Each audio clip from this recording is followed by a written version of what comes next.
The spring sun hung low over Clearwater Lake, casting ribbons of gold across water so clear you could count the stones 15 feet down. The surface shimmered like molten glass.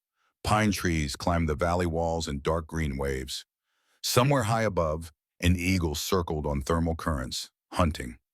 Jamal Carter sat in his weathered aluminum boat, one hand on the fishing rod, the other shading his eyes against the glare. 35 years old, black skin darkened further by Montana sun, shoulders broad from years of lifting engine blocks and transmission assemblies, hands scarred from hot metal and sharp edges. He wore a flannel shirt faded to almost colorless, sleeves rolled to the elbows. Oil stains that would never wash out decorated the cuffs. On the wooden dock 20 yards away, his daughter Sophia lay on her stomach. 7 years old, hair in two perfect braids he'd learned to weave before sunrise that morning. She was reading a picture book about airplanes, turning pages with careful fingers. Her pink backpack sat beside her, stuffed with library books she'd chosen yesterday. The world felt small, safe, contained. Then the sky tore open, a sound like metal screaming, like something massive being ripped apart at the seams. Jamal's head snapped up. His military training, buried but never dead, surged through his nervous system before conscious thought could catch up. He knew that sound: turbine failure, hydraulic pressure loss, the high-pitched whine of an aircraft in catastrophic distress. The private jet appeared over the eastern ridge, a Gulfstream G650, $70 million of aerospace engineering, sleek white fuselage, twin engines mounted at the rear. Except the right engine was pouring black smoke in a thick plume that stained the perfect sky. The aircraft tilted at a sickening angle, 20 degrees, 30. The pilot was fighting it, trying to level out, but the hydraulics were gone. Jamal could see it in the way the control surfaces weren't responding. The ailerons frozen, the rudder useless. He'd seen this before, 6 years ago, in another sky, another aircraft. His hands moved without thought. Fishing rod dropped. Boat motor yanked to life. The small outboard coughed once, then roared. On the dock, Sophia sat up. Her book fell into the water with a soft splash. "Daddy." Her voice was small, scared, the way it had been when she was 3 and the world had exploded around her. "Stay there, baby girl. Don't move. I'll be right back." The jet hit the water 150 yards from shore. Not a clean ditching, a violent impact that sent spray erupting 30 feet high. The sound cracked across the valley like a gunshot. Birds exploded from the trees. The eagle above screamed and wheeled away. Jamal's boat leaped forward. The bow lifted. Water churned white behind him. He steered straight for the impact site, already calculating. The aircraft would sink fast. Cabin pressure differential would blow out windows. Water would flood in through every opening. 30 seconds, maybe 45. The Gulfstream was nose down, tail still visible above the surface. The fuselage was already half submerged. Jamal killed the motor 10 feet away and dove. The water was shockingly cold. Mountain runoff, barely 50 degrees. It hit his chest like a fist. He kicked hard, pulling himself down through the murk. His eyes burned. The jet fuel was spreading across the surface above him, creating an oily rainbow sheen that filtered the sunlight into sick colors. He found the cockpit. The windshield was spiderwebbed with cracks but still intact. Through the fractured glass he could see her, a woman, early 30s, dark hair plastered to her face, blood running from a cut above her left eye. She was conscious, eyes wide with terror, hands pressed against the glass. The water inside the cabin was already up to her chest. Their eyes met through the broken windshield. He saw her mouth move. No sound, but he could read the word. "Help!" Jamal grabbed the emergency handle. His fingers found the latch. These aircraft were designed for exactly this scenario: explosive bolts, quick release mechanisms. But you had to know where they were. You had to have been trained. 6 years ago, he designed the safety systems for aircraft exactly like this one. He yanked the handle. The bolts fired with muffled pops. The entire window section blew outward, nearly hitting him in the face. Water rushed in, equalizing the pressure. The woman was swept forward by the current. Jamal caught her, his left arm around her waist, his right hand finding the seatbelt release. The buckle came free. He pulled her through the opening, kicking hard for the surface. They broke through together. She gasped, coughed, vomited lake water. Her hands clawed at his shoulders. Panic drowning. He'd seen it before. I got you. Breathe. You're safe. I got you. His voice was calm, steady, the same voice he used when Sophia woke from nightmares. The same voice he'd used in Fallujah when the world was afire and his squad was screaming. He swam one-armed, dragging her toward the boat. Behind them, the jet's tail lifted higher as the nose dropped. Then the whole aircraft slipped beneath the surface with barely a ripple, like it had never existed. Jamal hauled the woman over the gunwale. She collapsed into the bottom of the boat, still coughing, still shaking. He pulled himself in after her and grabbed the old army blanket he kept under the seat, wrapped it around her shoulders. She looked up at him, green eyes, expensive suit, now ruined, a watch on her wrist that probably cost more than his truck. You, her voice was raw, you saved my life. Jamal said nothing. He started the motor, steered toward shore. Toward Sophia, who was standing on the dock now, hands pressed to her mouth. By the time they reached the dock, he could hear sirens in the distance. Someone on the ridge must have called it in. The helicopter would arrive in minutes. EMTs, police, questions he didn't want to answer. He helped the woman onto the dock. She stood on shaking legs, the blanket clutched around her. Behind her, the lake was returning to calm. The oil slick was spreading, a dark stain on the perfect surface. Thank you. She reached for his hand. I don't even know your name. Jamal glanced at Sophia. His daughter's eyes were huge, scared. This was too familiar. Too close to memories she was too young to consciously hold, but that lived in her bones anyway. Doesn't matter, he said quietly. He lifted Sophia into his arms. She wrapped her legs around his waist and buried her face in his neck. He could feel her heart hammering against his chest. Wait, the woman took a step forward. At least tell me. Oh, but Jamal was already walking away, up the path, into the trees. The helicopter was coming. The rescue crews would handle it. He'd done his part. Heroes in his experience didn't get happy endings. They got complications. He didn't look back. 3 days later, Jamal stood in his kitchen at 5:30 in the morning, pouring pancake batter onto the old griddle. The cabin smelled like coffee and maple syrup. Weak light filtered through the curtains Elena had sewn 7 years ago, back when the world had been different, softer, full of possibility. He flipped the pancakes with practiced efficiency. Not too brown. Sophia liked them golden. The cabin was small, one bedroom for Sophia, decorated with horse posters and stuffed animals. A loft space for him, barely big enough for a mattress and a lamp. The kitchen and living room were one space dominated by a wood stove that kept them warm through Montana winters. Bookshelves lined every wall, packed with volumes Sophia devoured at a pace that amazed him. Second grade and already reading at fifth grade level. She appeared in the doorway, rubbing sleep from her eyes. Pink pajamas with cartoon butterflies. Hair wild from the pillow. She looked so much like Elena, it's sometimes hurt to breathe. Morning, Daddy. Morning, baby girl. Pancakes in 2 minutes. She climbed into her chair at the small table. The wood was scarred and worn. Jamal had built it himself from lumber salvaged from a collapsed barn. Nothing in this cabin was new. Nothing was expensive. But everything was built to last. While the pancakes cooked, he braided her hair. His fingers moved with the confidence of 6 years' practice. French braid today. She had a book report presentation and wanted to look nice. Daddy, her voice was careful. Are you going to talk about the plain lady?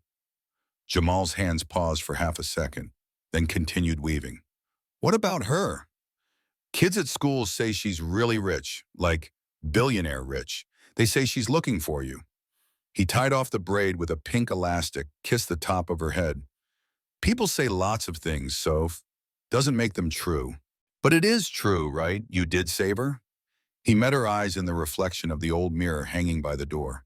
Those eyes had seen too much already. The explosion in Nevada, the hospital, the funeral, the long drive north in a truck packed with everything they owned. Yeah, I did. Then why won't you talk to her? Such a simple question, such a complicated answer. Because sometimes doing a good thing is enough. You don't need a medal or a reward or someone saying thank you. You just do it and move on. Sophia nodded slowly. She didn't entirely understand, but she trusted him. That trust was both a gift and a burden that sat heavy on his chest. They ate pancakes in comfortable silence. Then he drove her to school in his 1998 Ford F-150, the one with rust eating through the wheel wells and a passenger door that only opened from the outside. The truck ran perfectly because Jamal made sure of it. The engine was a work of art. The transmission shifted smooth as silk. The body might be falling apart, but the mechanics underneath were flawless. He worked at Mike's Auto Repair on the south edge of town, a low cinder block building with 3 bays and a gravel parking lot. The sign out front was hand-painted, fading. Mike Henderson owned the place, 60 years old, beer gut, stained overalls. He paid minimum wage and complained constantly. But he'd given Jamal a job when no one else would. That was 6 years ago, when Jamal had shown up in Clearwater with a traumatized toddler and no references anyone would actually call. Jamal parked his truck and walked into the garage. The familiar smell of motor oil and brake fluid and old coffee wrapped around him like a blanket. His workspace was in the third bay, tools organized with military precision, diagnostic computer older than Sophia, but still functional. Mike was in the office, door open, watching morning news on a small television mounted to the wall. The anchor's voice drifted out. Professional. Urgent. The miraculous survival of Skytech Industries CEO Victoria Sterling continues to dominate headlines. The billionaire aerospace executive was the sole occupant of a private jet that crashed into Clearwater Lake 3 days ago. While Sterling was rescued by an unidentified man, investigators are now calling the crash a possible case of sabotage. Sources close to the investigation suggest the hydraulic systems may have been deliberately tampered with. Jamal stopped. His hands, reaching for a wrench, went still. The screen showed aerial footage, rescue boats, divers, Coast Guard helicopters hovering over water he knew like the back of his hand. Then a photo. The woman from the lake. Hair perfect now, wearing a business suit that probably cost $5,000, standing at a podium in front of a wall of microphones. The banner across the bottom read, Victoria Sterling, CEO Skytech Industries, survives attempted murder. Mike appeared in the doorway, coffee mug in hand. Hell of a thing, ain't it? Rich folks and their problems. He slurped his coffee. You hear anything about who pulled her out? Being local and all? Jamal picked up the wrench. A 2015 Chevy Silverado was waiting in his bay. Transmission rebuild. Simple work. Nope. Probably some tourist. They're saying whoever it was disappeared before the rescue crews arrived. Mike shook his head. Weird, if you ask me. Most people would want the credit. Reward money. Hell, she's worth billions. Probably pay $1 million just to say thank you. Jamal slid under the Silverado. The undercarriage was familiar territory, bolts and fluid lines and the simple logic of mechanical systems. Things that made sense, things that followed rules. Some people don't want complications, he said to the truck's frame. Mike grunted and wandered back to his office. Jamal worked. His hands moved through the familiar motions. Drain pan, torque wrench, new fluid. The transmission came apart like a puzzle he'd solved 1,000 times. His mind, though, was elsewhere. Skytech Industries. He hadn't heard that name spoken aloud in 6 years. Hadn't let himself think about it. The name lived in a locked box in the back of his mind, wrapped in chains he'd forged from willpower and grief and the desperate need to protect what little he had left. But now the box was rattling. Victoria Sterling, CEO. That meant she'd taken over after. His hand slipped. The wrench clattered against concrete. He retrieved it, forcing his breathing to slow. In through the nose, out through the mouth. The way they'd taught him in therapy. The sessions the VA had mandated after his discharge. It was past. It was done. He'd built a new life. Small, quiet, safe. He didn't need billions. Didn't need recognition. Didn't need complications that would crack open the careful walls he'd constructed around himself and Sophia. He just needed to keep his head down. Do his work. Pick up his daughter. Make dinner. Read bedtime stories. Wake up tomorrow and do it again. That was enough. It had to be enough. The sound of engines rumbled up the gravel driveway just after lunch. Not the familiar cough of aging pickups and sedans that made up most of Mike's clientele. This was different, deeper. the purr of premium German engineering. Jamal was replacing brake pads on a Honda Civic. Routine maintenance. He didn't look up when the engines cut off. Didn't look up when car doors opened and closed with the solid thunk of precision manufacturing. "Can I help you, folks?" Mike's voice from the office. Friendly but wary, the tone he used when people in expensive clothes showed up at his working-class garage. "We're looking for Jamal Carter." A woman's voice, educated, confident, used to being obeyed. Jamal's hand stopped moving. "Carter?" Mike's voice shifted, confused now. "What do you want with him?" "That's between Mr. Carter and myself." Footsteps on concrete, heels, clicking with purpose toward the third bay. Jamal straightened slowly. He was still holding the brake caliper. His hands were black with grease. He wore coveralls with his name embroidered over the chest pocket in fading red thread. Victoria Sterling stood 10 feet away. She looked different than she had in the water. Hair pulled back in a sleek ponytail. Charcoal blazer over a white silk blouse. Black slacks with a knife-edge crease. Shoes that probably cost more than his monthly rent. A thin bandage still covered the cut above her left eye. A bruise yellowed along her jawline. Behind her, two men in dark suits flanked the entrance to the bay. Private security, maybe ex-military, judging by the way they held themselves. Jamal set down the brake caliper, wiped his hands on a shop rag that only spread the grease around. "Ma'am." Victoria took 3 steps forward, close enough that he could smell her perfume. Something expensive, subtle. Nothing like the cheap body spray the girls in town wore. "You left before I could thank you properly." Her eyes were exactly as he remembered. Green, intelligent, currently locked on his face with an intensity that made him want to step back. "No need. I did what anyone would have done." "No, yeah." Her voice was firm. "You didn't. Most people would have filmed it on their phones before calling for help. You risked your life, then you disappeared." She reached into her designer handbag, pulled out an envelope, thick, the kind that held checks with too many zeros. "This is a small token of my gratitude, and I'd appreciate if you'd sign this non-disclosure agreement, standard procedure for incidents involving the company." She held out both items. Jamal didn't take them. He looked past her to where Mike stood in the office doorway. His boss's face was confused, a little afraid. Rich people made Mike nervous. They usually brought lawyers and lawsuits and complications his small business couldn't afford. Jamal looked back at Victoria. "I appreciate the gesture, ma'am, but I don't need money, and I don't sign things anymore." Something flickered across her face. Surprise, maybe, or calculation. She tilted her head slightly, studying him the way someone might study a puzzle with a missing piece. "You're not curious why my plane went down?" "Not my business." "It could have been sabotage. The FAA is investigating. Someone might have tampered with the hydraulic systems." The words hit him like a punch to the solar plexus. Hydraulic systems. The exact systems he'd warned them about. The exact systems that had killed Elena. His jaw tightened for just a second. Then he forced his face back to neutral. Gave nothing away. Victoria's eyes narrowed slightly. She'd seen it. The tiny crack in his armor. She glanced past him into the bay, into the organized chaos of his workspace. The tools arranged with military precision. The diagnostic manuals stacked neatly on a metal shelf. And there, pinned to the corkboard above his workbench with thumbtacks, a series of technical drawings. Schematics, clean lines, precise measurements, professional notations in neat handwriting. She took a step closer. Jamal moved to block her view, but she'd already seen what she needed to see. In the corner of the nearest drawing, small but unmistakable, was a logo, SkyTech Industries. Victoria's breath caught, just for a second. Then she looked back at him, and her expression had changed completely.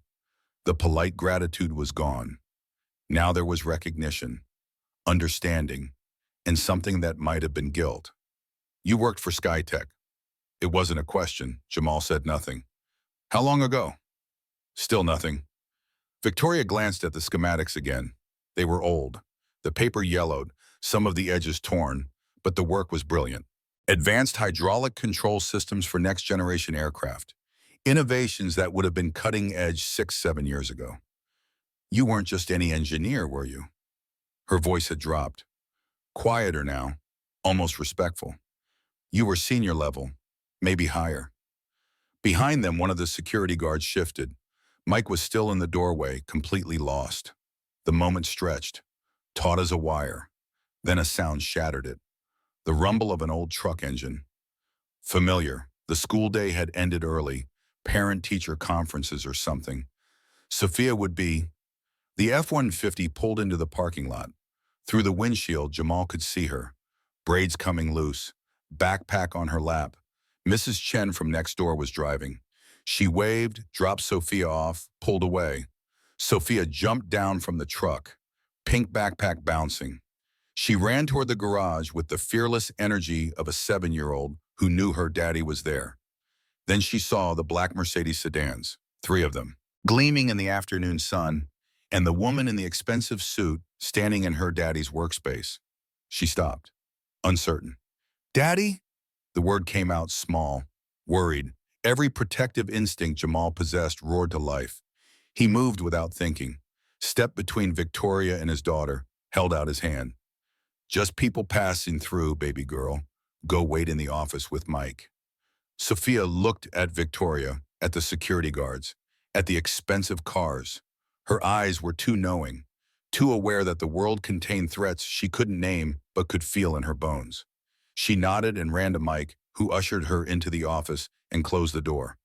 When Jamal turned back, Victoria was watching him with an expression he couldn't quite read. Something in her face had softened. "Your daughter is beautiful." "Yes, ma'am, she is." "How old?" 7. Victoria did the math quickly. 7 years old. That would mean. She pulled out her phone, typed something rapidly, waited. Read the results. Her face went pale. She looked up at him, and now there was something else in her eyes, something that might have been horror.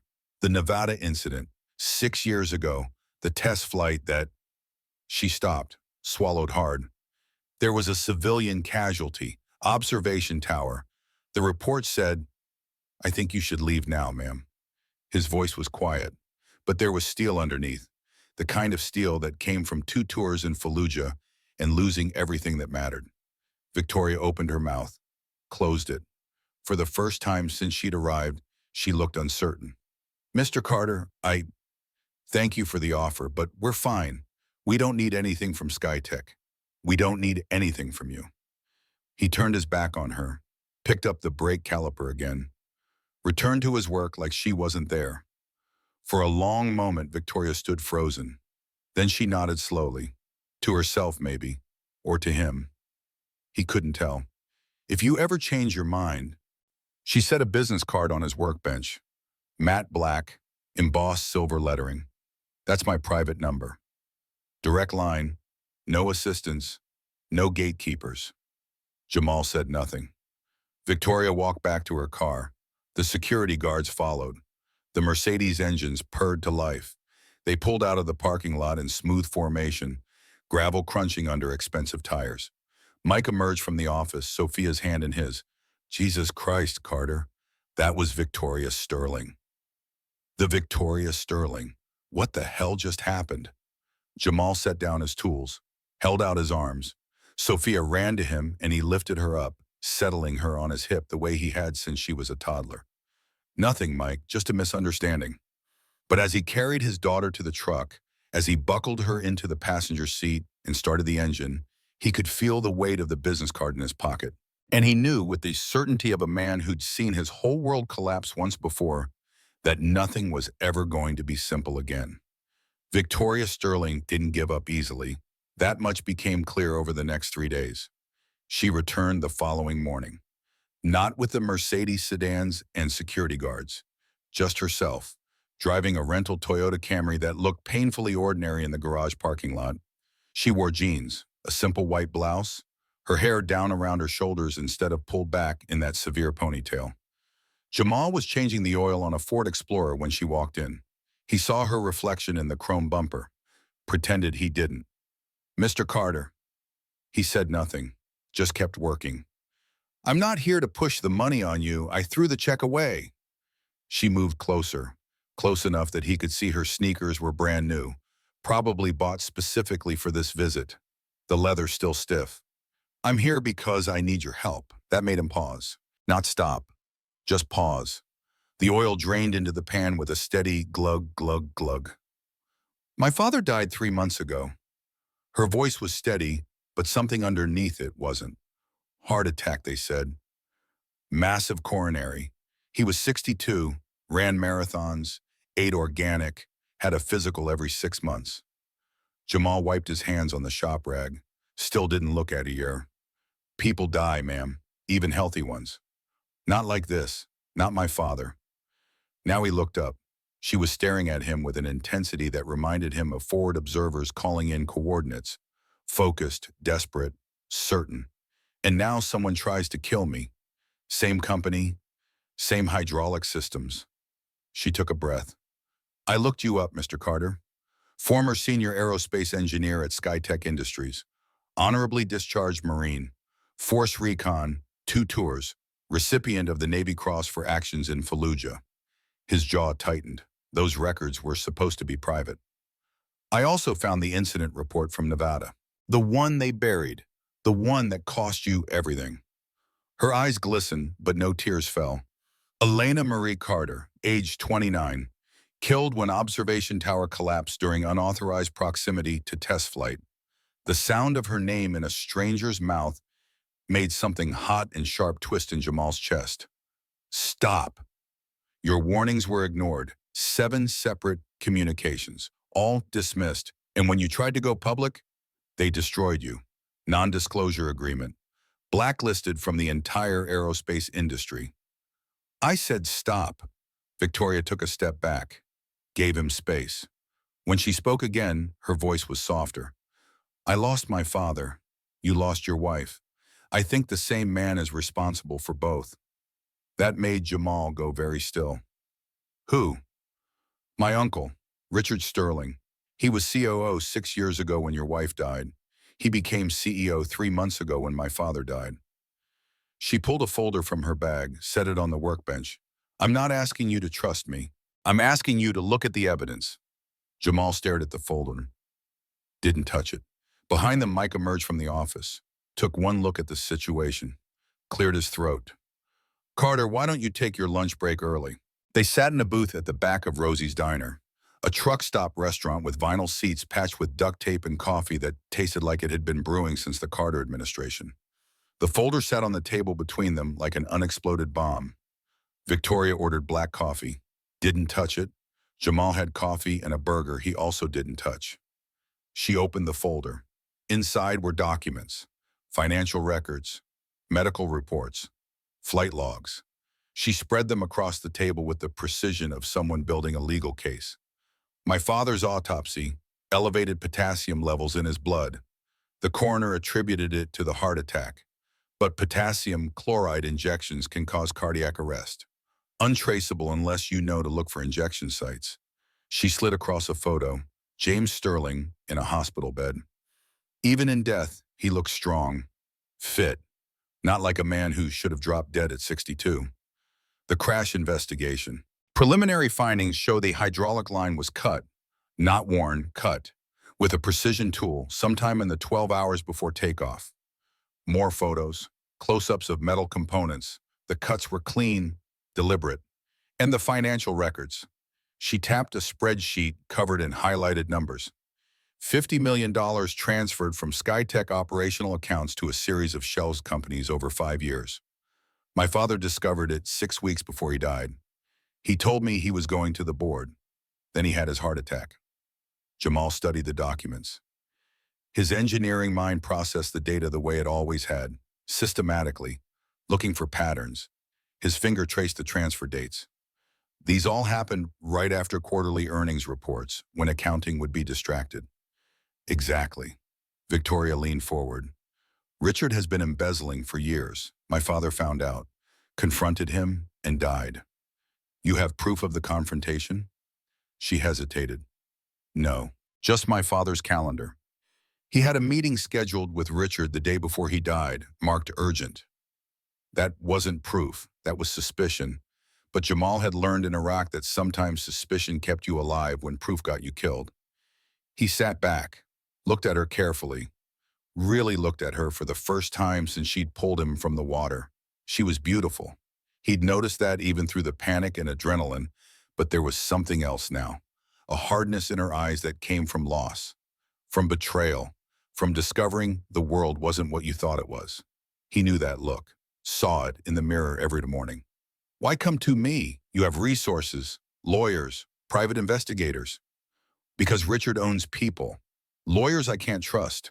Investigators who report back to him. She met his eyes. I need someone who has nothing to lose. Someone who knows SkyTech systems. Someone who already paid the price for telling the truth. It was a good pitch. Probably practiced, but there was genuine desperation underneath. And what happens when we find proof? If we find proof, we expose him publicly at the next board meeting, in front of witnesses he can't silence. Jamal thought about that. Thought about Richard Sterling signing off on production despite 7 warnings. Thought about Elena holding 3-year-old Sophia's hand, pointing at the sky, smiling because her husband had helped build something that could fly. Thought about the explosion, the screaming, the blood. His hands curled into fists on the table. I'll help you, but not for revenge, for accountability, so this doesn't happen to anyone else. Victoria's shoulders sagged with relief. Thank you. But we do this my way. Careful, methodical, no rushing, no mistakes. Agreed. They shook hands across the table. Her grip was firm, strong, the handshake of someone who'd learned to fight for everything she had. As they left the diner, neither of them noticed the black sedan parked across the street, or the man inside, phone pressed to his ear, watching them through tinted windows. The charity gala was held at the Seattle Grand Hotel, a 5-star monument to excess. Crystal chandeliers the size of small cars, marble floors polished to a mirror shine, waiters in white gloves carrying champagne that cost more per bottle than Jamal made in a week. Victoria had insisted he come. They needed to be seen together. Needed Richard to know she wasn't alone, wasn't isolated. Jamal stood in the bathroom of his cabin, staring at himself in the mirror. The suit was 7 years old, the one he'd worn to his wedding, to Elena's funeral. It still fit, but just barely. His shoulders had gotten broader from 6 years of manual labor. Sophia sat on the edge of the bathtub, watching him struggle with the tie. You look handsome, Daddy. I look uncomfortable. Miss Victoria will think you're handsome. He glanced at her in the mirror, 7 years old and already too perceptive.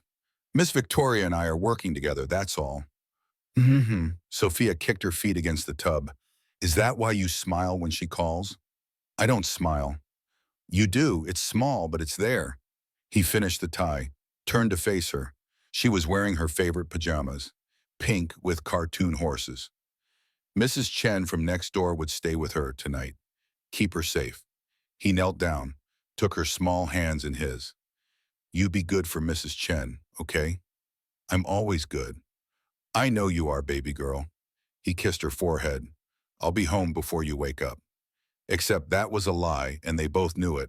He'd be home late, in the small hours, when the world was dark and quiet, and he could pretend for a moment that nothing had changed. The ballroom was exactly as oppressive as he'd expected. 200 people in designer clothes drinking expensive alcohol and discussing matters that meant nothing. Charity galas for the rich weren't about charity. They were about being seen, about maintaining position in a social hierarchy Jamal had never been part of and never wanted to join. Victoria found him near the entrance. She wore a midnight blue gown that probably cost more than his truck. Her hair was up, diamond earrings caught the chandelier light and threw sparks across her collarbones. She stopped when she saw him. Just for a second, something crossed her face that might have been appreciation. You clean up well, Mr. Carter. You too, ma'am. She smiled, actually smiled. He'd never seen that before. It transformed her face completely, made her look younger, less guarded. Tonight it's Jamal and Victoria, no formalities. She took his arm. Embrace yourself. These people are sharks. She wasn't wrong. Within 5 minutes, Jamal understood he was being evaluated, judged, found wanting by people who'd never worked a day of manual labor in their lives. The looks were subtle, sidelong glances, raised eyebrows, whispers behind champagne flutes. A man in his 60s approached, white hair, expensive suit, face like carved granite. Victoria, darling. He kissed her cheek with the enthusiasm of a man performing a required duty. Who's your friend? Thomas Wright, this is Jamal Carter. Jamal, Thomas is on Skytech's board. Thomas extended his hand. Jamal shook it. The grip was deliberately firm. A test. Carter. Thomas's eyes narrowed. That name sounds familiar. Jamal is helping me with the crash investigation, Victoria said smoothly. Ah, and what's your background, Mr. Carter? Here it came, the moment where everything would click into place, where the contempt would become open instead of hidden. Automotive repair, currently. Before that, aerospace engineering. Thomas's expression shifted, recognition, then something colder. Carter, of course. You're the engineer we let go. After that unfortunate incident in Nevada, he took a sip of champagne. Wasn't competent enough for Skytech standards, as I recall. The words landed like punches, designed to hurt, to diminish, to put him in his place. Jamal said nothing, just held Thomas's gaze, the same way he'd held the gaze of insurgents in Fallujah who'd wanted him dead. Victoria's grip on his arm tightened. That's inappropriate, Thomas. Is it? Thomas smiled, no warmth in it. I'm simply stating facts. Mr. Carter works in a garage, doesn't he? Nothing wrong with manual labor. Some people are simply better suited for it. A small crowd had gathered, drawn by the scent of confrontation the way hyenas are drawn to blood. Then a new voice cut through the murmurs. Thomas, you're being tedious. The crowd parted. A man in his late 50s walked through. Tall, silver hair swept back, tailored tuxedo that probably cost $10,000. He moved with the confidence of someone who'd never been told no. Richard Sterling. Jamal recognized him from photos. But seeing him in person was different. This was the man who'd ignored 7 warnings, who'd signed off on production, who'd let Elena die. Every muscle in Jamal's body went tight. His hands curled into fists at his sides. 6 years of carefully controlled rage threatened to break through the surface. Richard's eyes found him, studied him with the detached interest of an entomologist examining an insect. Mr. Carter, I didn't expect to see you here. His smile was surgical, precise. Shouldn't you be fixing cars? Laughter rippled through the crowd, polite, cruel. Victoria stepped forward. Uncle Richard, that's enough. Enough, Richard's eyebrows rose. I'm simply surprised. Mr. Carter works in a garage, doesn't he? Nothing wrong with honest work. We can't all be executives. More laughter, louder now. Jamal felt Victoria's hand on his arm, felt her fingers digging in. A silent plea. Don't react. Don't give them what they want. He forced himself to breathe, to remember why he was here. Not for revenge, for justice. Richard leaned closer, close enough that only Jamal could hear his next words. You should have stayed quiet, Carter. You had your chance 6 years ago. You didn't take it. His smile never wavered. I'd hate for history to repeat itself. The threat was clear, unmistakable. Richard straightened, raised his voice back to normal levels. Well, enjoy the pardon. The champagne is excellent.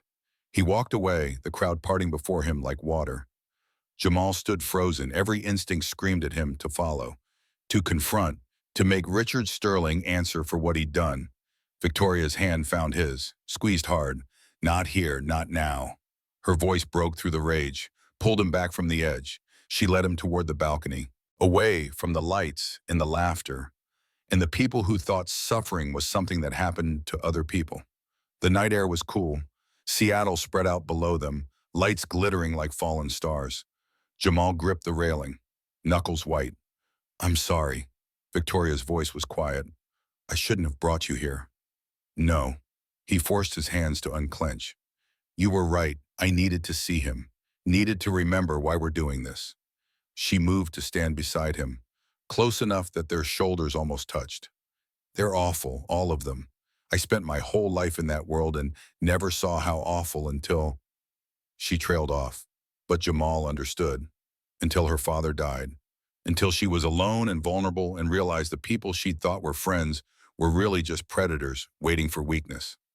I'm used to it, he said. Been looked down on for 6 years. You shouldn't have to be. He looked at her, really looked at her. In the moonlight, without the crowd and the pressure and the performance, she looked different, younger, more real. You're twice the man any of them are, she said softly.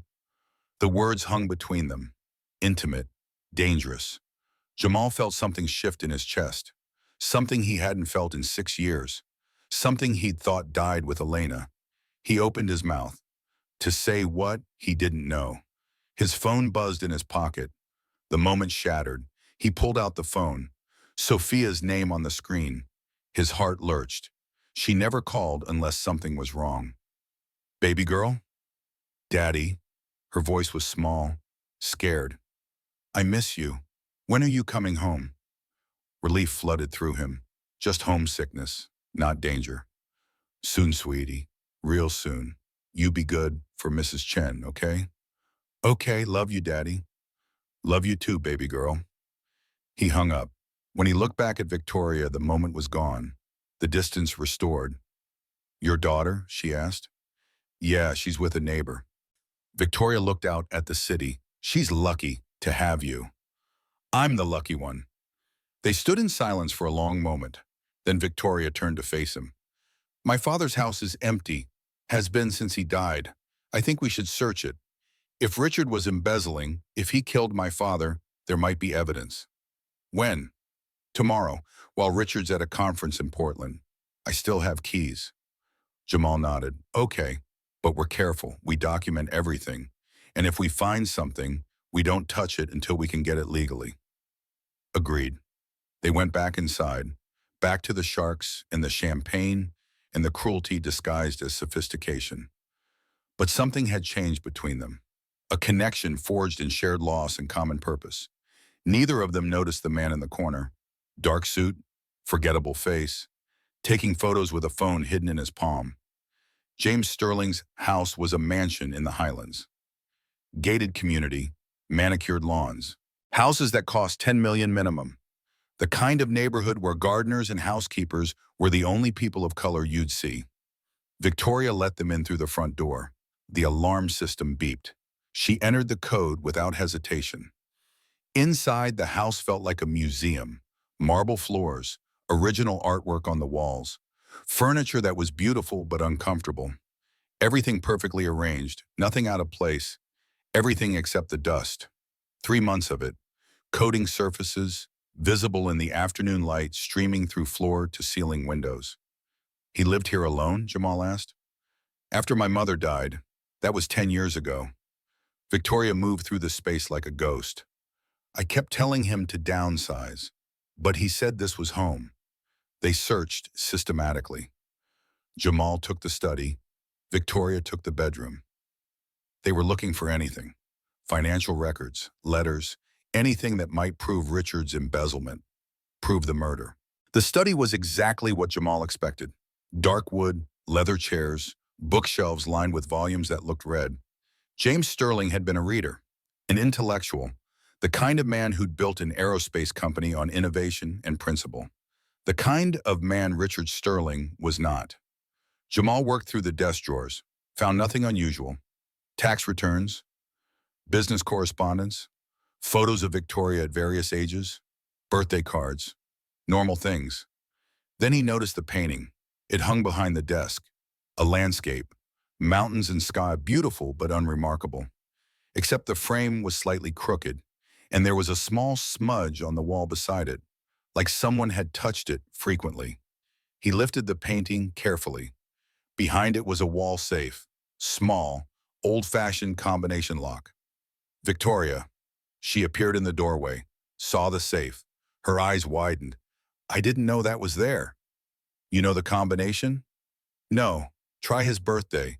Try mine. Jamal tried both. Nothing. He stared at the dial, thinking, what would James Sterling use? What number mattered enough to memorize but was personal enough to be secure? When did your mother die? Victoria's voice was quiet. September 14th, 10 years ago. Jamal tried the numbers. 9, 14, 2014. The lock clicked. The safe swung open. Inside was a USB drive, A small black rectangle that looked like nothing, like everything. There was also a handwritten note, James Sterling's handwriting, according to Victoria. Just 3 lines. If you're reading this, I'm dead. Richard killed me. Everything you need is on the drive. Make it right, Vicky. Victoria's hands shook as she held the note. Tears slid down her face, silent and unstoppable. Jamal took the USB drive, plugged it into his phone. The files loaded slowly.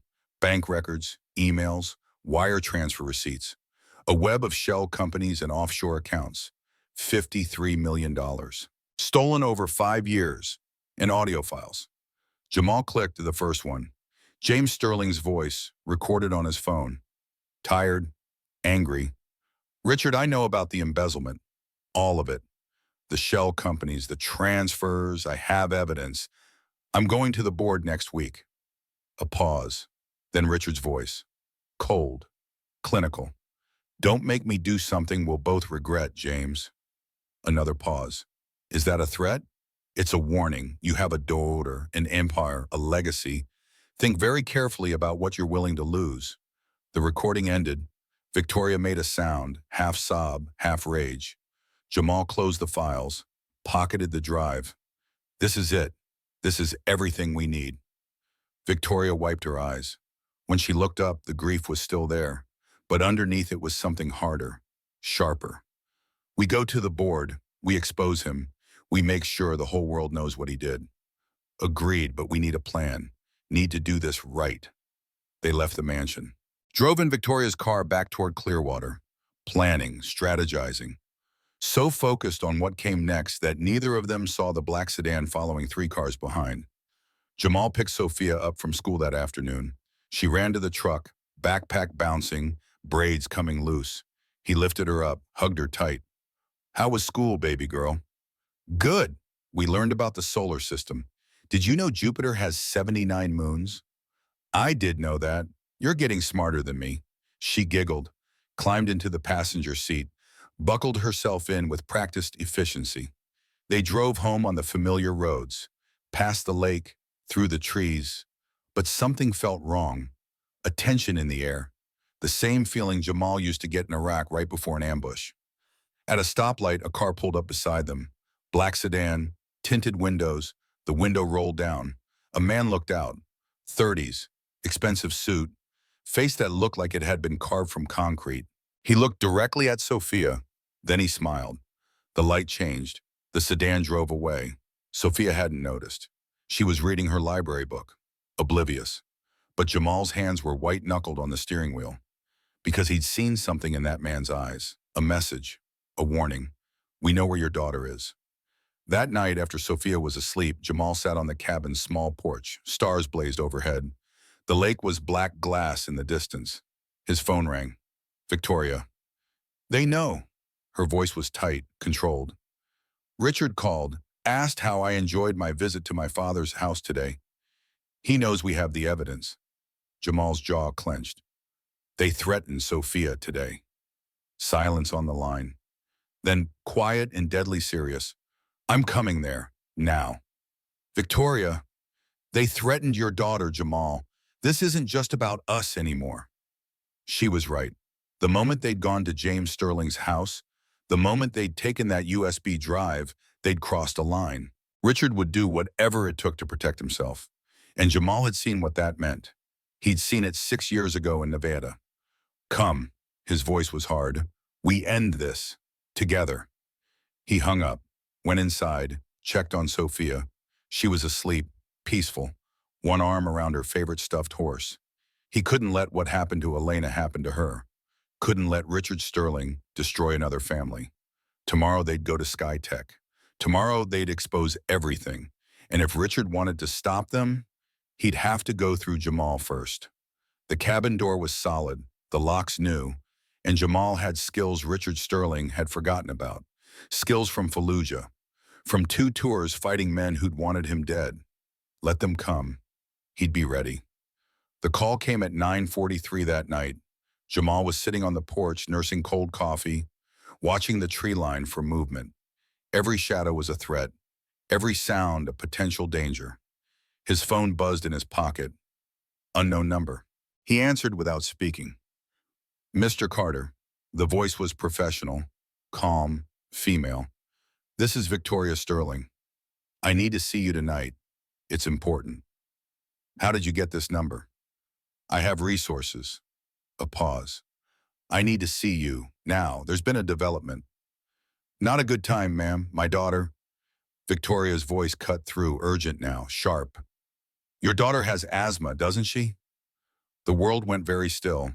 Jamal's hand tightened on the phone until the plastic creaked. What are you talking about? From inside the cabin came a sound, a crash, a choked gasp. Jamal dropped the phone, ran. Sophia's bedroom door was open. She was sitting up in bed, clutching her chest. Her face was pale, slick with sweat. Her mouth opened and closed like a fish drowning in air.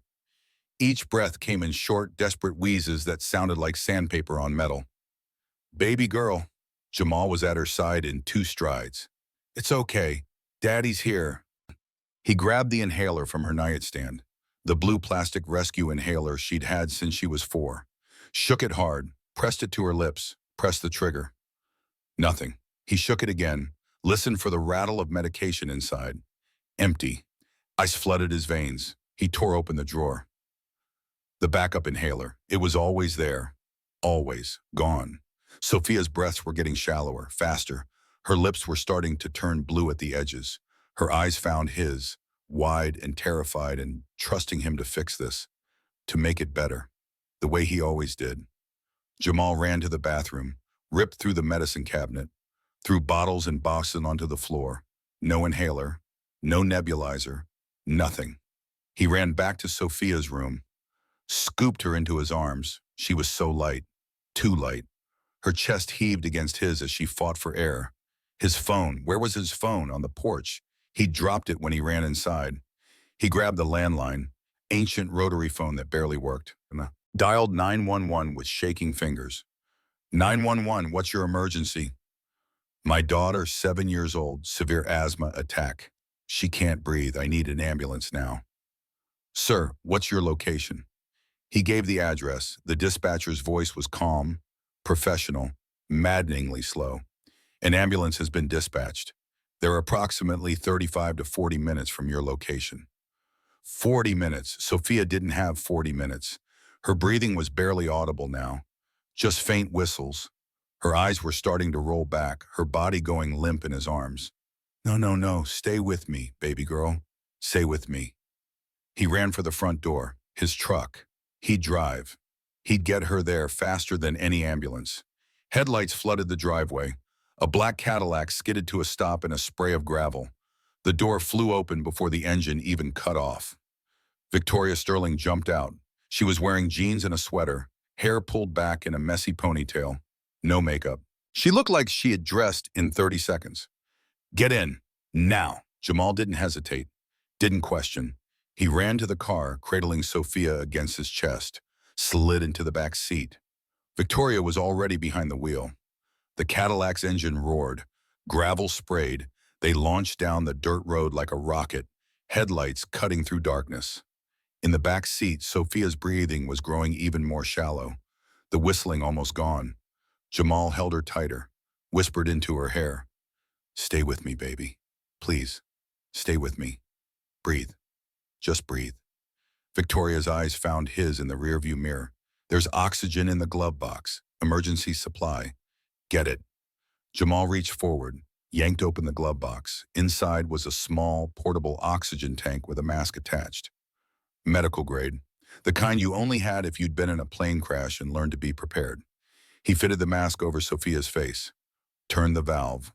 Oxygen hissed into the mask. Her chest hitched. Once, twice, then started to expand more fully. Color began to creep back into her lips. Jamal sagged against the seat, still holding her, still terrified. But she was breathing. She was immune. Victoria drove like she was racing the devil, 90 miles an hour down mountain roads designed for 40. The Cadillac's suspension handled it perfectly. German engineering at its finest. How did you know? Jamal's voice was raw. I didn't. Not for sure. Victoria's knuckles were white on the steering wheel, But I got a call 20 minutes ago. Block number. Man's voice. He said if I wanted to save your daughter, I should get to your cabin. Now. Who? I don't know, but they knew about the asthma. Knew you'd need help. Her eyes met his again in the mirror. I think it was a warning from Richard. The pieces clicked into place. The missing inhalers. The threat. This wasn't an attack, it was a message. HMO. We can reach your daughter anytime we want. Rage burned through Jamal's fear, hot and pure and focused. Richard Sterling had crossed a line, had threatened a 7-year-old girl to protect his crimes. That was a mistake. The drive should have taken 40 minutes. Victoria made it in 25. The emergency room doors flew open as they screeched to a stop. Nurses rushed forward with a gurney. Jamal set Sophia down gently, so gently. A doctor in blue scrubs took over, checking vitals, hooking her to a nebulizer machine. The medication mist filled the mask over her face. Her chest began to rise and fall more steadily. The blue tinge faded completely from her lips. The doctor looked up after what felt like hours but was probably 2 minutes. She's stable. We'll keep her overnight for observation, but she's going to be fine. Jamal sank into a plastic chair in the hallway. His head fell into his hands. His whole body shook. 6 years of being strong, of holding it together, of being the rock Sophia needed. All of it cracked open. Victoria stood a few feet away. Her clothes were soaked from the rain that had started falling. She didn't say anything, just stayed, present, solid. An hour passed, maybe more. Time felt broken. Finally, the doctor emerged again. You can see her, she's awake. Jamal walked into the room on legs that didn't quite work. Sophia was propped up on pillows, an oxygen cannula in her nose, an IV in her small arm, but her eyes were clear, alert. Daddy? I'm here, baby girl, I'm right here. He sat beside her bed, took her hand. It was so small in his, so fragile. I was scared. I know, me too. But you fixed it. You always fix it. Except he hadn't. Not this time. Victoria had. If she hadn't shown up. He couldn't finish that thought. Sophia's eyes drifted closed, the medication and exhaustion pulling her under. Her breathing steady now, safe. Jamal looked up. Victoria was standing in the doorway, watching them with an expression he couldn't quite read. Something soft, something that might have been longing. He stood, walked to her. They moved into the hallway together. Thank you. His voice broke on the words. Without you, I couldn't have saved her. You're not alone in this. Victoria's eyes glistened, but no tears fell. Not anymore. Jamal reached into his jacket pocket, the pocket over his heart, pulled out a small USB drive on a lanyard.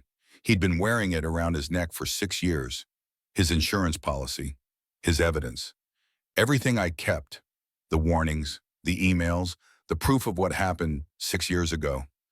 It's all here. He held it out. Victoria took it. The small piece of plastic felt heavier than it should, like it carried the weight of all those deaths, all those warnings ignored. Why are you giving this to me? Jamal looked back through the door at Sophia, his daughter, his whole world, sleeping peacefully because Victoria had arrived in time. Because you're the only one who can do something with it. And because, he swallowed hard, Sophia deserves to grow up in a world where truth matters, where people are held accountable, where doing the right thing doesn't get you destroyed. Victoria closed her fingers around the drive. I promise I'll make this right. I don't want revenge. His eyes met hers, held them. I want accountability. I want my wife's death to mean something. I want to make sure this never happens to another family. It will. I swear to you, it will. Victoria looked at the USB drive in her palm, then back at Jamal. I'll need time to prepare. The board meets in emergency session, but I'll have to schedule it. Get our lawyers involved. Coordinate with the FBI. She paused. 7 days. Can you give me 7 days to build an airtight case? Jamal thought about Richard, about the threat to Sophia, about 6 years of silence. 7 days. But after that, we end this, no matter what. Agreed. They stood in the fluorescent hallway of the hospital. Rain drummed against the windows. Somewhere a machine beeped steadily. Footsteps echoed. And something passed between them, an understanding, a commitment, something that went deeper than justice or revenge or even shared loss. Trust. The next 7 days blurred together. Victoria worked 18-hour days. Lawyers reviewed every document. Forensic accountants traced every dollar. FBI agents built parallel cases for federal crimes. The board was notified of an emergency meeting. Press credentials were verified. Jamal stayed in Clearwater with Sophia. She recovered quickly, the way children do. Within 2 days, she was back to reading her airplane books, asking questions about hydraulic systems that made his chest tight. On day 3, Victoria called. The FBI confirmed it. Richard had the inhalers removed. He paid someone to break into your cabin while you were at the gala. Her voice was tight, controlled fury. They have the man in custody. He's cooperating. On day 5, Jamal received a letter. No return address. Inside, a single sentence in elegant handwriting. Withdraw or the next accident won't leave witnesses. He showed it to Victoria that night over video call. He's desperate, she said. That's good. Desperate men make mistakes. He's also dangerous. I know. That's why the FBI is providing protection. Starting tomorrow, there'll be agents watching your cabin, watching Sophia's school. Jamal wanted to argue, wanted to say he could protect his own daughter, but he'd learned in Fallujah that pride was a luxury. Survival mattered more. Okay. On day 7, Thursday morning, Jamal put on the suit Victoria had bought him. Navy blue, crisp white shirt, burgundy tie. He looked at himself in the mirror and saw someone he barely recognized. A man about to reclaim his voice. Sophia hugged him at the door. Mrs. Chen would take her to school. FBI agents would shadow them both. You're going to tell those people the truth about Mommy? Sophia asked. Yeah, baby girl, I am. Good. They should know she was a hero, too. His throat closed. He knelt down, held her tight. She was the best hero I ever knew. The Skytech Industries board meeting was scheduled for 9 in the morning. Conference room on the 40th floor. Floor-to-ceiling windows overlooking Seattle. Puget Sound gray and restless in the distance. Victoria had arranged everything. Called an emergency session, demanded full attendance, invited the press. 20 reporters with cameras crowded against the back wall. This wasn't going to be a quiet internal matter. This was going to be public. Richard Sterling sat at the head of the long table. 15 board members flanked him on either side. He wore a charcoal suit that probably cost more than Jamal's truck. His silver hair was perfectly styled. His expression was calm, confident, the face of a man who'd built an empire and knew he was untouchable. Victoria entered last. She wore a black suit, professional, sharp, her hair pulled back in that severe ponytail, all business. But Jamal could see the tension in her shoulders, the slight tremor in her hands as she set down her leather folder. And beside her was Jamal. He wore the suit Victoria had bought him, tailored, expensive. He looked like he belonged in this room, like he was something other than a mechanic from Montana. But the way the board members looked at him said otherwise. Their eyes traveled over him, dismissive, contemptuous. A black man in an expensive suit was still just a black man to people like this. A woman in her 60s spoke first. Margaret Chen, according to her nameplate, Chief Legal Counsel. Victoria, this is highly irregular. We're not accustomed to outside parties attending board meetings. Victoria connected her tablet to the display screen at the front of the room. This is Jamal Carter. He has information critical to this company's future. I suggest you listen. Richard leaned back in his chair, steepled his fingers, the picture of amused tolerance. Mr. Carter, how unexpected. His smile was surgical. Though I'm not sure what an auto mechanic could contribute to a board meeting. Jamal stood, walked to the front of the room. Every eye followed him, judging, dismissing. He'd felt this before, in Fallujah. Standing before officers who saw his skin before they saw his uniform, before they saw his record, before they saw the Navy Cross he'd earned pulling 3 Marines out of a burning Humvee. He'd learned to let their contempt wash over him, to focus on the mission, on what mattered. He focused now. 6 years ago, I was senior aerospace engineer at Skytech Industries. His voice was calm, steady, the voice of a man stating facts. I worked on the X-7 Falcon project. Next-generation military aircraft. Advanced hydraulic systems. He clicked the remote. The display screen lit up. An email appeared. Date stamped 6 years and 4 months ago.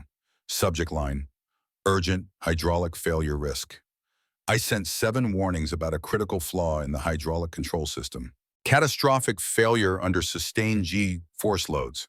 I recommended immediate grounding of all units pending redesign. Click, another email appeared. This was the response. Your concerns are noted. Continue with scheduled production. Click, another email, and another. 7 emails total, 7 warnings, all dismissed. The board members were sitting forward now. Margaret Chen's hand had moved to her throat.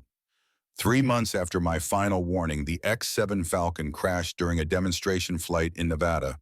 The pilot ejected safely. Click. An incident report filled the screen. Official SkyTech letterhead.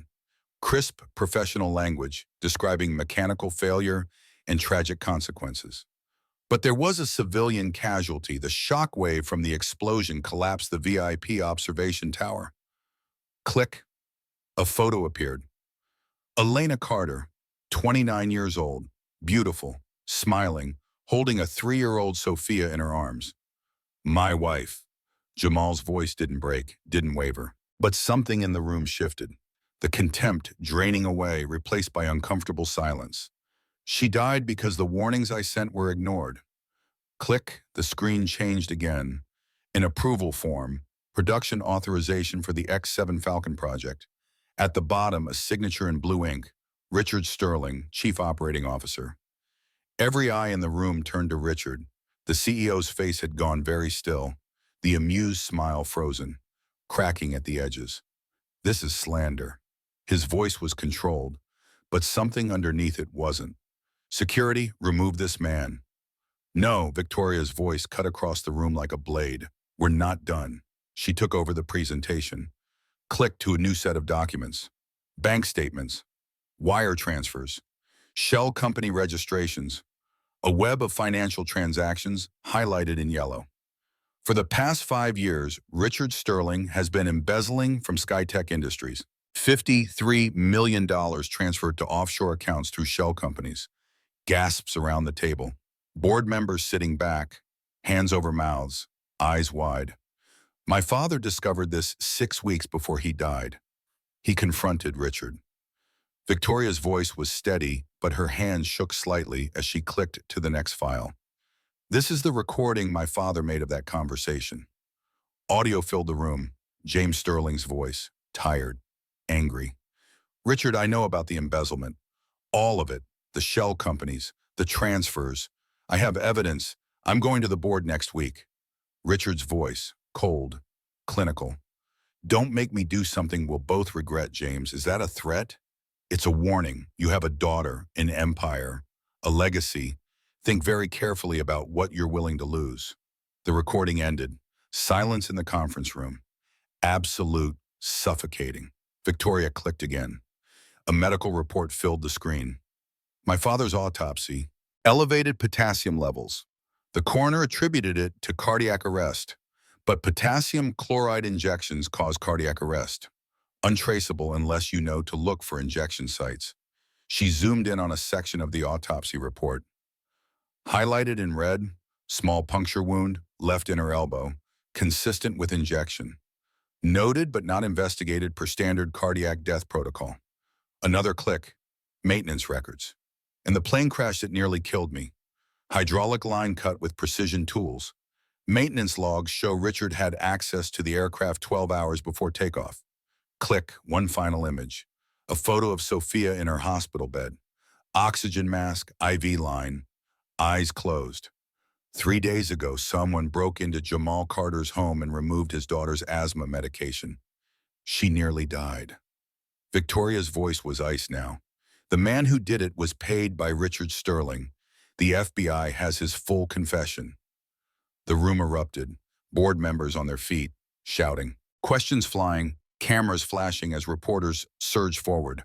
Margaret Chen stood, her face ashen. If this is true, if any of this is true, she closed her portfolio, walked out. Within 30 seconds, 4 more board members followed. Richard Sterling rose slowly from his chair. His face had gone red, a vein pulsed in his temple, the mask of civility cracking, shattering. You have no idea what you've done. He pointed at Victoria, his hand shaking. I built this company. While your father played politics, I did the real work. I made the hard decisions. You killed people. Victoria's voice cut like steel. You killed my father. You tried to kill me. You threatened a 7-year-old child. That's a lie. Did Jamal step forward? Your man confessed. The FBI has recordings of your phone calls to him, instructions to remove the inhalers, instructions to make it look like an accident. Richard's eyes swung to him, and for just a second the mask fell completely. Jamal saw what was underneath. Not a businessman, not an executive, a cornered animal, desperate, dangerous. You should have stayed quiet, Carter. Richard's voice dropped to something just above a whisper, meant only for Jamal. You had your chance 6 years ago. You didn't take it. This is your fault. All of it. Your wife, that girl, if anything happens to them. Remember that. It was the wrong thing to say. Jamal moved before conscious thought caught up. 2 steps. His hand closed on Richard's wrist as the older man reached inside his jacket. Twisted. The motion was automatic. Muscle memory from Fallujah. From 2 tours fighting men who wanted him dead. Richard gasped. His hand opened. A small vial fell to the conference table. Clear liquid inside. Potassium chloride. He'd been going for it. Right here. In front of everyone. Jamal forced Richard's arm behind his back. Applied just enough pressure to immobilize without breaking. Don't move. Richard struggled. Pulled against the hold. His face purple now. Spittle at the corners of his mouth. Get your hands off me. Do you know who I am? I'll destroy you. I'll destroy everything you love. The conference room doors burst open. FBI agents flooded in. Dark suits, badges on chains around their necks. Leading them was a woman in her 40s, Asian, sharp eyes. She held up her credentials. Richard Sterling, I'm Special Agent Sarah Chen, FBI. You're under arrest for embezzlement, conspiracy to commit murder, attempted murder, wire fraud, and child endangerment. 2 agents moved forward. Jamal released Richard into their custody. They pulled his arms behind his back, cuffed him with practiced efficiency. Richard was screaming now, all pretense of dignity gone. This company is mine. I built it. My brother did nothing. Nothing. He was weak, soft. I made Skytech what it is.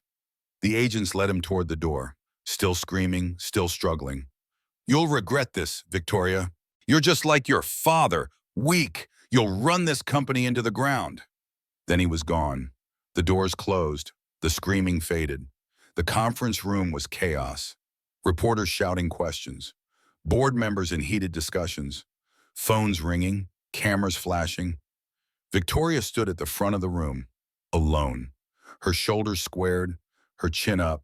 She looked like a general surveying a battlefield after the smoke cleared. The chairman of the board, an older man named Harrison, who'd been silent through the whole presentation, stood slowly. Miss Sterling. His voice cut through the noise. The room quieted. On behalf of this board, I offer our deepest apologies to you and to Mr. Carter. He turned to face Jamal. You were right. 6 years ago, you tried to warn us. We failed to listen. We failed in our duty to ensure safety, and that failure cost lives. His voice was heavy, genuine.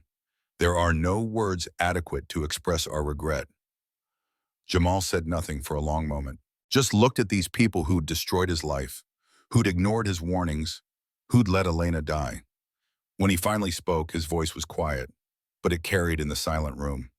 I don't want apologies. I want changes, real changes. No more silencing engineers, no more profits over safety, no more treating people like they're disposable.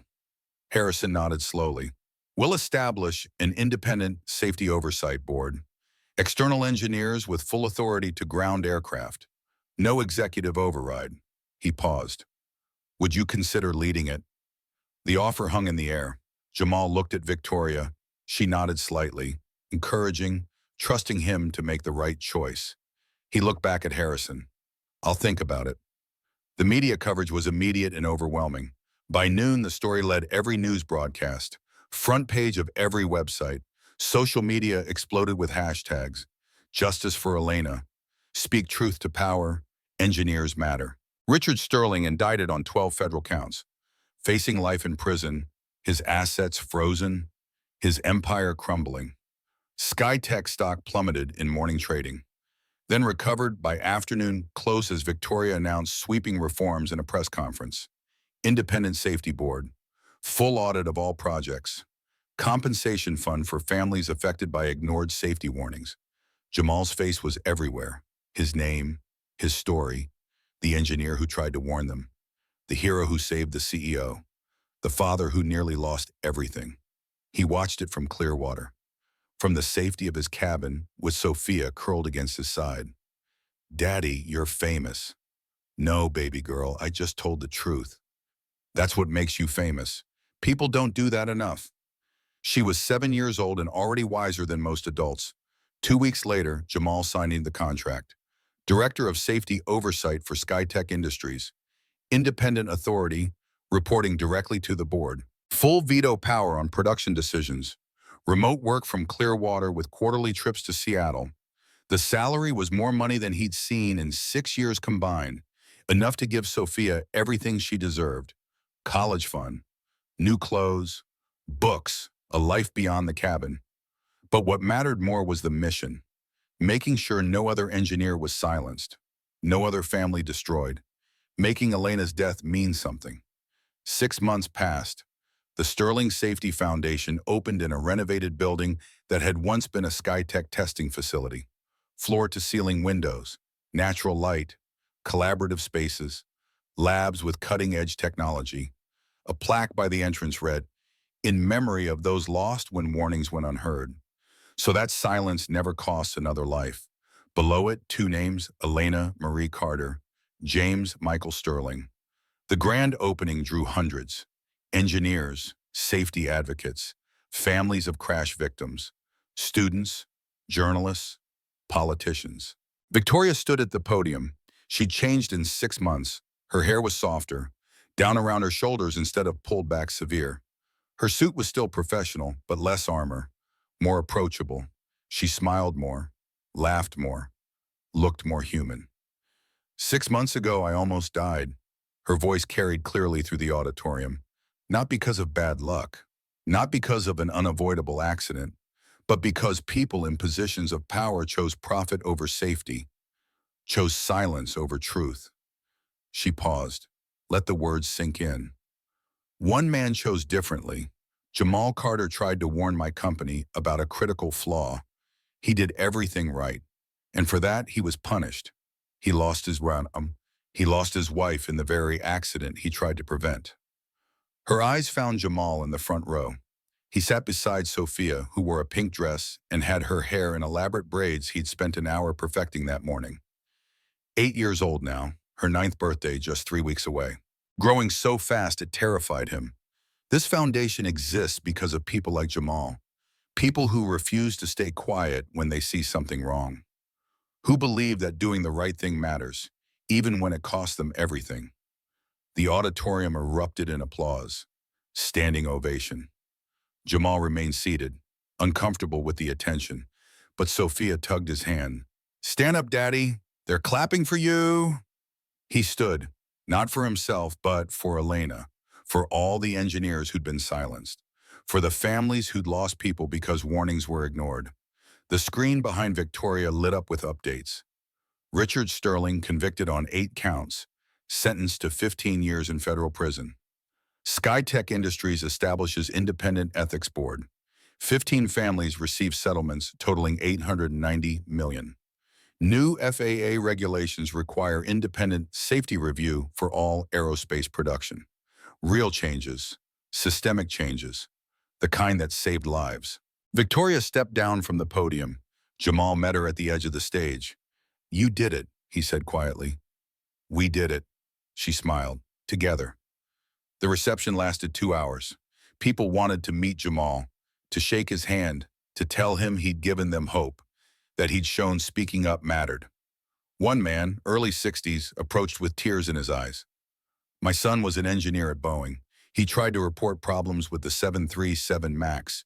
They silenced him. He quit. Couldn't find work in the industry. The man gripped Jamal's hand. Seeing what you did, it gave him the courage to speak out anyway. They're listening now. Because of you. Jamal didn't know what to say to that. Didn't know how to carry the weight of being someone's inspiration. But Sophia did. She tugged the man's sleeve. My daddy's a hero, but he doesn't like to brag about it. The man laughed, wiped his eyes. Your daddy's the best kind of hero, sweetheart. The kind who does what's right, even when it's hard.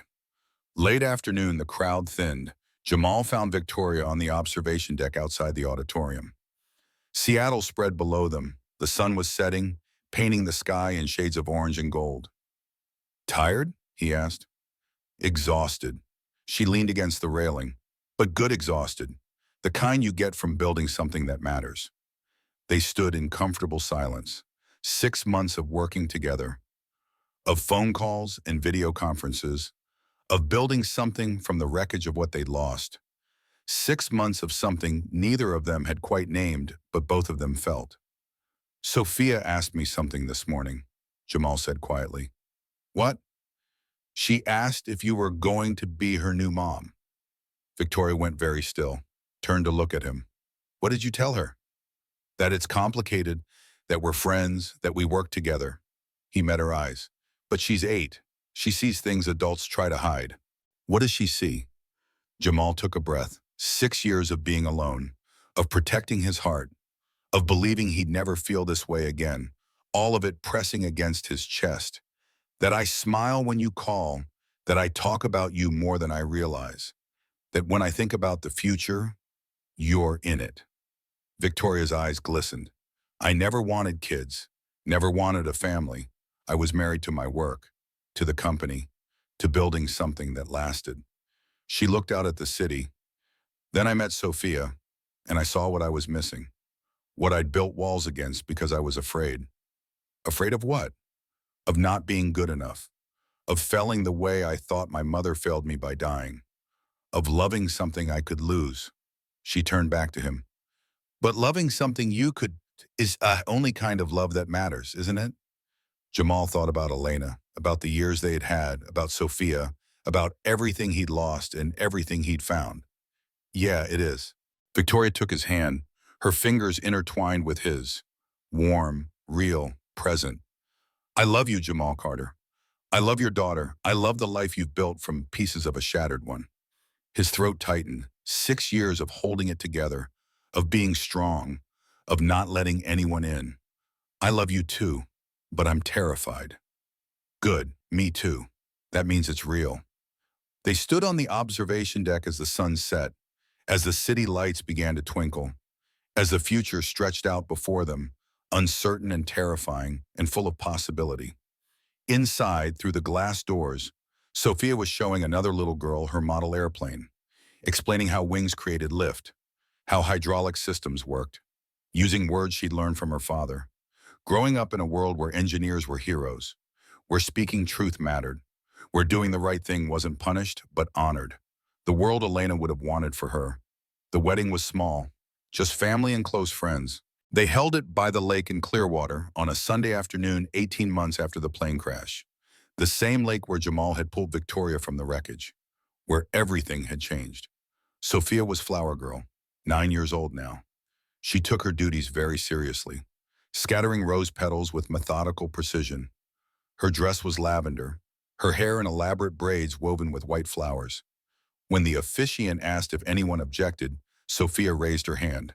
The crowd gasped, then laughed as she said solemnly, I don't object. I just want to say Daddy and Mommy V are perfect for each other, so everyone should be quiet and let them get married now. Victoria laughed so hard she cried. Jamal pulled his daughter into a hug. The officiant waited patiently for order to be restored. They said their vows with the sun setting over the water, with pine trees as witnesses, with the ghosts of people they'd loved watching from wherever the dead go when the living remember them. Jamal spoke first, his voice steady but thick with emotion. I thought I'd lost my chance at this, at love, at family, at believing the world could be good. He looked at Victoria. You proved me wrong. You fought beside me. You saved my daughter. You chose truth when lies would have been easier. You're the strongest person I've ever known, and I promise to spend every day being worthy of you. Victoria's turn, tears already streaming down her face. I was cold, closed off. I thought success meant building walls, not bridges. She glanced at Sophia, then back at Jamal. You taught me that strength isn't about being hard. It's about being brave enough to be soft, to care, to risk everything for what's right. Her voice broke. You and Sophia gave me a family I didn't know I needed. A purpose bigger than profit, a life worth living. The officiant pronounced them married. They kissed while Sophia cheered and the small crowd applauded.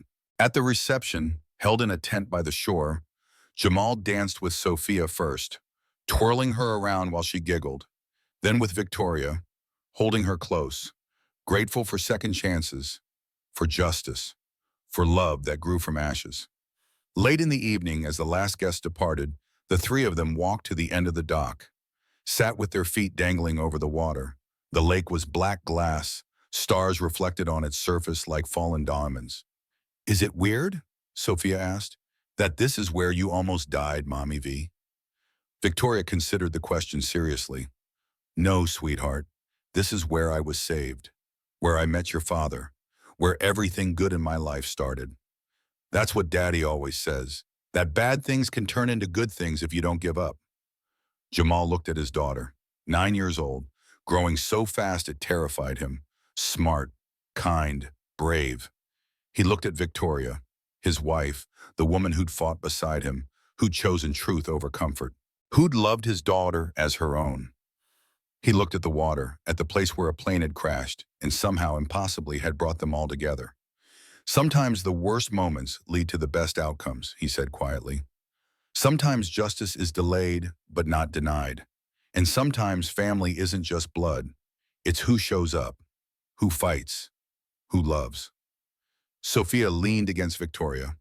Victoria wrapped an arm around her. Jamal wrapped his arms around both of them. A family, forged from loss, tempered by justice, held together by love. The water lapped against the dock posts, a gentle rhythm, eternal and patient. Above them, stars wheeled through the darkness, constant, watching. Behind them, in the cabin that had once held only grief, lights burned warm and golden. Somewhere far away in a federal prison, a man sat alone in a cell, 15 years of concrete and bars ahead of him. A letter lay on his bunk, crayon drawing from a 9-year-old girl. 3 stick figures holding hands, a message about forgiveness. He'd read it 17 times. Each time, the ice around his heart cracked a little more.